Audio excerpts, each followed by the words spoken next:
समझ गए और सेठ से बोले, बेटा आपने जीवन में बहुत बड़ी गलती कर दी है, आपको किसी से भी ये बात नहीं बतानी चाहिए थी, चाहे वो आपकी पत्नी ही क्यों ना हो। आगे सन्यासी महात्मा कहते हैं, हे पुत्र, आज मैं तुम्हें एक कहानी सुनाता हूँ। इस कहानी के माध्यम से ये बताऊंगा कि चाहे कितने भी सगे संबंधी हो, उन्हें ये 3 बातें कभी नहीं बतानी चाहिए। यदि आप इन तीनों बातों का पालन करते हैं तो गरीबी आपके आसपास भी नहीं भटकेगी। कहानी सुनाते हुए सन्यासी महात्मा सेठ से कहते हैं, हे पुत्र, प्राचीन काल की बात है। एक नगर में एक गरीब आदमी रहता था। वो इतना गरीब था कि अपने परिवार के लिए ठीक से भोजन भी नहीं जुटा पाता था। कहते हैं ना कि गरीबी मनुष्य के लिए एक अभिशाप के समान होती है। बिना धन के परिवार चलाना बहुत मुश्किल काम होता है। फिर सन्यासी महात्मा सेठ से आगे कहते हैं, हे पुत्र, वह गरीब आदमी जैसे तैसे अपने परिवार का भरण पोषण कर रहा था। कभी उनको भोजन मिल जाता था तो कभी भूखे पेट ही सोना पड़ता था। एक दिन उस गरीब आदमी की पत्नी ने कहा, हे स्वामी, कब तक हम इस गरीबी के दलदल में जिएंगे?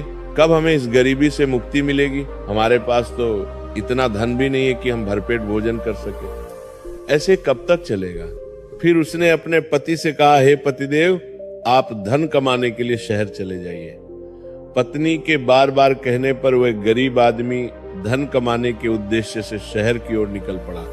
वह जंगलों के रास्ते से शहर की ओर जाने लगा। चलते चलते वो एक जंगल में पहुंच गया। काफी लंबा सफर तय करने के कारण वो बहुत थक चुका था और उसे प्यास भी बहुत लग रही थी। वह जंगल में नदी की तलाश करने लगा। तभी उसे एक नदी दिखाई दी। वह नदी के पास गया और भरपेट पानी पिया और फिर से अपने गंतव्य स्थान की ओर चलने लगा। चलते चलते वो जंगल के बीचों बीच पहुंच गया। तभी उसे एक विशाल का ये वटवृक्ष दिखाई दिया जो अपने चारों ओर एक दिव्य आभा बिखेर रहा था। उसकी शाखाएं मानो आकाश को छू रही थी और उसकी जड़ें धरती को गहराई से बांध कर रखे हुए थी। उस वृक्ष के चारों तरफ एक शांत वातावरण था और ठंडी ठंडी हवा बह रही थी। वह बेचारा गरीब आदमी उस पेड़ के नीचे बैठकर आराम करने लगा। आगे की कथा सुनाते हुए सन्यासी महात्मा सेठ से कहते हैं, हे पुत्र, वह गरीब आदमी वटवृक्ष के नीचे आराम से लेटा हुआ था। तभी उसने देखा जंगल से एक विशालकाय सर्प आया और पेड़ पर चढ़ गया। वह गरीब आदमी यह दृश्य बहुत ही खामोशी से देख रहा था और मन ही मन सोचने लगा कि यह सांप इस वटवृक्ष पर क्यों चढ़ रहा है। उसके मन में यह जानने की उत्सुकता हुई और वह उस सांप के पीछे पीछे पेड़ पर चढ़ने लगा। तभी उसकी नजर पेड़ की डाल पर पड़ी जिसके ऊपर तोता और मैना का घोंसला था। घोंसला में तोता और मैना के बच्चे रखे हुए थे। उस सांप को देखकर तोता और मैना के बच्चे डर के मारे चिल्लाने लगे। वो गरीब आदमी देखते ही समझ गया कि ये दुष्ट सांप इन बच्चों को खाने आया है। वो मन ही मन सोचने लगा कि यदि आज मैंने इस सांप से बच्चों की रक्षा नहीं की तो मुझे घोर पाप लगेगा। वैसे भी बच्चे तो बच्चे ही होते हैं, चाहे वे इंसान के हो या किसी पक्षी के। बच्चों की हमेशा रक्षा करनी चाहिए। उधर वो सर्प उन बच्चों के पास पहुंच जाता है। तभी वो गरीब आदमी जल्दी से पेड़ की एक टहनी तोड़ता है और सर्प के ऊपर प्रहार कर देता है। जैसे ही डंडे का प्रहार सर्प के ऊपर पड़ता है, वह पेड़ से नीचे गिर जाता है और जंगल की ओर भाग जाता है। फिर वह गरीब आदमी उसी वटवृक्ष के नीचे आकर लेट गया।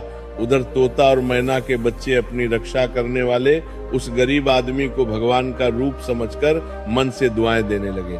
उसी समय तोता और मैना अपने बच्चों के लिए जंगल से दाना लेकर आ जाते हैं।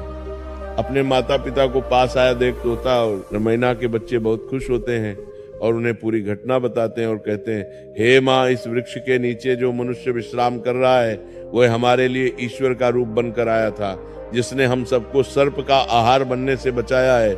इसी मनुष्य ने उस भयानक सर्प को मारकर भगाया था और हमारे प्राण बचाए हैं। हम इसके कर्जदार हो गए हैं। अगर ये मनुष्य उस सर्प को नहीं मारता तो आज हम काल के गाल में समा चुके होते। आज से हम सब इसके आभारी हो गए। अपने बच्चों के मुख से उस व्यक्ति की प्रशंसा सुनकर तोता और मैना बहुत खुश होते हैं। फिर तोता और मैना उस गरीब आदमी के पास जाते हैं और उसका धन्यवाद करते हुए कहते हैं, हे भले मनुष्य, आज आपने हमारे बच्चों की जान बचाकर मुझ पर बहुत बड़ा उपकार किया है। हम दोनों आपका ये उपकार कभी नहीं भूलेंगे। फिर तोता और मैना ने उस गरीब आदमी से पूछा, हे भले मनुष्य, आप कौन हैं और आप कहाँ जा रहे हैं?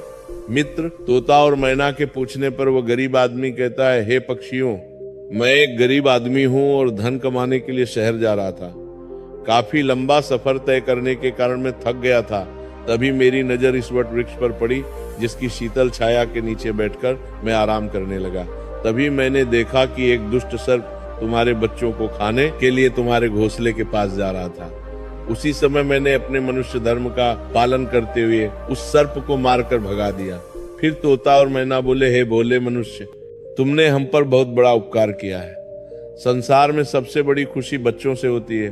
बच्चों से अधिक प्रिय तो किसी को कोई नहीं होता। आप भी तो धन कमाने अपने बच्चों के लिए जा रहे हैं। अब आपने हमारे बच्चों की जान बचाई है तो हम आपके बच्चों की भूख मिटाना चाहते हैं।